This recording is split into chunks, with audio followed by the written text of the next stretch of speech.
John Jastremski is back to hand out some grades on his Knicks report card. The All-Star break seems like a pretty good time to reassess. So let's start with Brown. JJ, what grade are you giving Brown so far in his first season? All right out of the gate, Professor Jastremski is giving the new head coach a solid B for the first half of the 2025-2026 season. I think the positive with Mike Brown, he's done an excellent job of getting more guys involved in this rotation. I think that's been obvious. You saw it from Jump Street.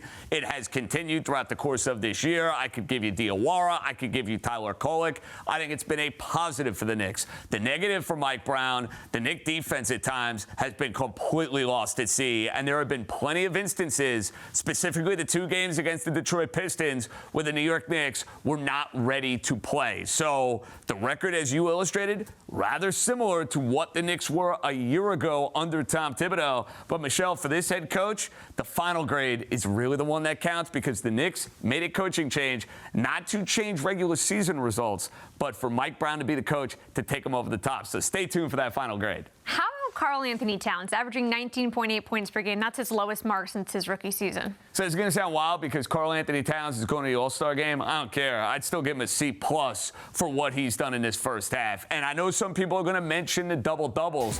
Well, I'm going to look at the outside shooting touch.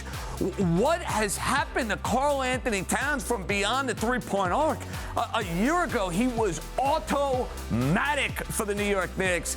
I don't know if it's Mike Brown's system. I don't know if it's an off shooting year, but it has been problematic. You throw in the silly fouls. You throw in the fact that he's out of control for a guy who is super skilled and super talented.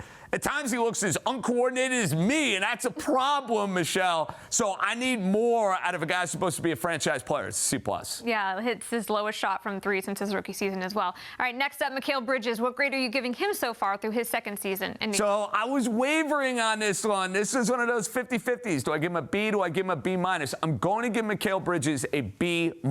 Decent grade. I would have taken it back in the 3-1-5 in Syracuse, but the reason he's not going to be ascending, points per game down from what we saw a year ago. And here's my other problem, Michelle, when I watch Mikal Bridges play. There are way too many instances, offensively speaking, where he just flat out disappears. He has flashes of brilliance where he goes and can get you 15 or 16 points in a quarter. But at times, it's just like the invisible man.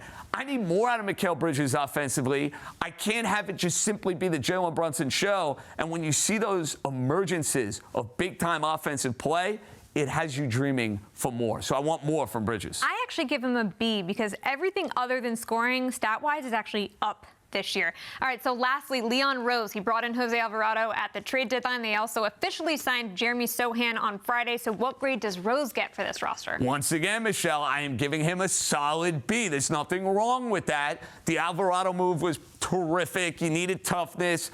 That's something that's been lacking from this group. But I also have to dock Leon Rose. Yabusele was a big pickup they made in the offseason. He's already off the team. Jordan Clarkson has fallen out of the rotation. But much like the head coach, the only grade that matters for this guy right here is the final grade. The Knicks need to get to the NBA Finals. That B could turn into a C, could turn into an A. So stay tuned for the final grades.